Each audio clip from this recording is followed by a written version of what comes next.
లవోదికీయ అనే ఈ సంఘంలో కొన్ని ప్రాముఖ్యమైన అంశాలను దేవుడు ఎత్తి చూపాడు.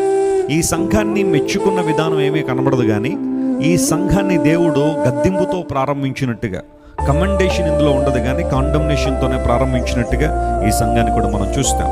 ఈ రోజున ఒకవేళ మనం లవోదికీయ అనే ప్రాంతానికి వెళితే అక్కడ కొన్ని ఆర్కియాలజికల్